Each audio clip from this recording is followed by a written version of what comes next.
आदरणीय प्रधानाध्यापक, शिक्षक एवं शिक्षक, छात्र मित्र, भाई बहनों, आज बड़ी हर्ष की बात है कि मध्य विद्यालय के प्रांगण में कुछ बोलने कुछ दिखाने का मौका मिला है।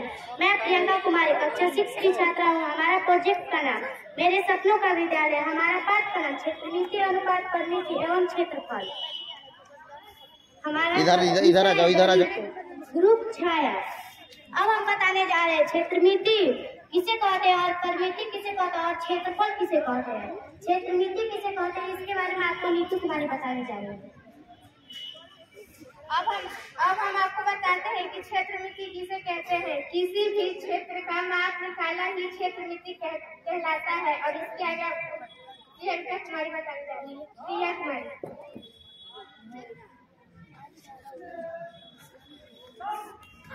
परिमिति किसे कहते हैं। किसी क्षेत्र के सभी भुजाओं के योग को परिमिति कहते हैं। अब इसके आगे आपको प्रियंका कुमारी।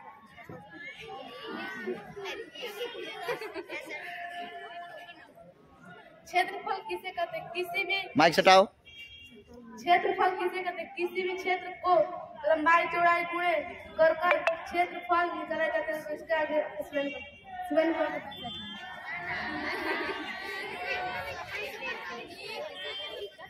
हल्ला नहीं।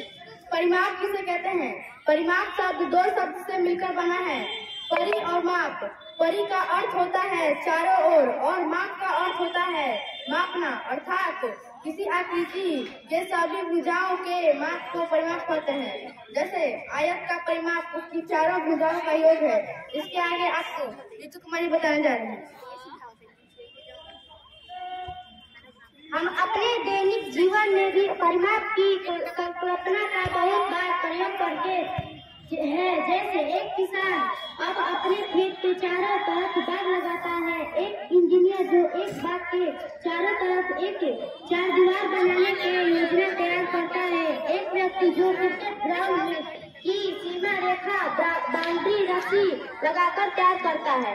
अब हम बताने जा रहे हैं। यहाँ पर देख सकते हैं, यहाँ पर आयत का चित्र और वर्ग का चित्र और त्रिभुज और वृत्त का चित्र हमने बनाया है।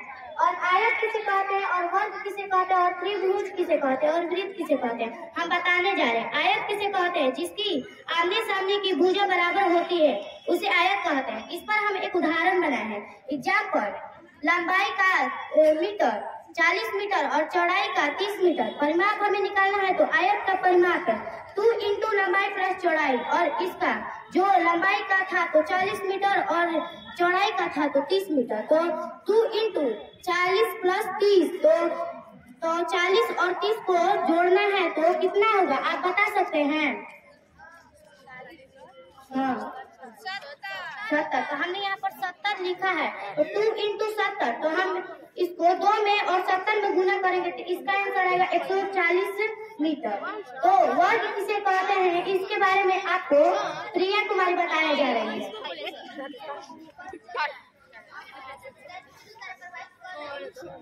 वर्ग किसे कहते हैं। जिसकी चारों भुजा आपस में बराबर हो उसे वर्ग कहते हैं। हम इसमें एक उदाहरण है। वर्ग की भुजा 11 मीटर, इसका क्षेत्रफल निकालना है। वर्ग का क्षेत्रफल भुजा गुना भुजा 11 गुना 11 मीटर। इसमें हम 11 गुना 11 से गुना करेंगे तो इसका आंसर 121 मीटर आएगा।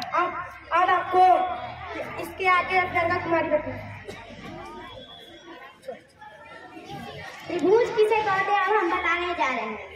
जिसकी तीनों भुजा आपस में बराबर होती है उसे हम त्रिभुज कहते हैं। इस पर भी हम एक एग्जाम्पल बनाए हैं। त्रिभुज का लंबाई बराबर 10 मीटर और आधार का 20 मीटर।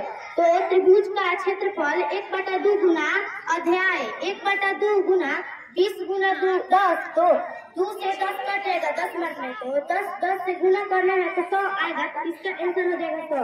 तो वृत्त किसे कहते हैं हम बताने जा रहे हैं। जिसकी कोण कुल 36 डिग्री का होता है उसे वृत्त कहते हैं। वृत्त की त्रिज्या 40 सेंटीमीटर और क्षेत्रफल 9। तो वृत्त का क्षेत्रफल पाई आर स्क्वायर 22/7 गुना 14 गुना 14। तो 7 से 14 को कटा देंगे 2 मर्द में, तो 22 गुना 2 गुना 2 14। इसको हमें गुना करना है तो इसका आंसर 1936 सेंटीमीटर आएगा। तो अब हम लोग पूरा कर ले। तो अब इसके बारे में हम लोग बताने जा रहे हैं अपने सपनों का विद्यालय में। जैसे कि आप देख सकते हैं यहाँ पर हमने अपने सपनों का विद्यालय बनाया है। तो आयत में हम लोग बनाए हैं। तो आयत जो है इसका हम लोग मीटर नापे हैं। तो इसका हमारे सपनों का विद्यालय में मीटर, इसका लंबाई का मीटर 7 मीटर है और चौड़ाई का 33 मीटर। और जैसे कि आप देख सकते हैं वहाँ पर झंडा का जो नीचे वाला आकार है तो वो गोल में है, लेकिन हम लोग आयत में बनाए हैं। तो आयत का हम लोग नापे हैं तो उसका आया है 10, लंबाई का 10 मीटर और चौड़ाई का 10 सेंटीमीटर। सेंटीमीटर। अब हमारा प्रोजेक्ट समाप्त हुआ।